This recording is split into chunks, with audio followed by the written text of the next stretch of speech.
এই ধরনের একটা নদীর ঘাটে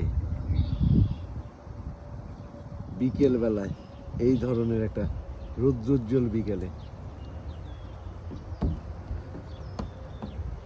এখানে বসে থাকার মজাই আলাদা। কত বড় স্পেস বসার জন্য, আর পাশে বিশাল নদী।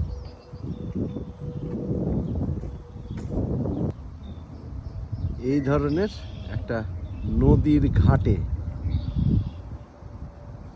বিকেল বেলায় এই ধরনের একটা রৌদ্রোজ্জ্বল বিকেলে এখানে বসে থাকার মজাই আলাদা। কত বড় স্পেস বসার জন্য, আর পাশে বিশাল নদী।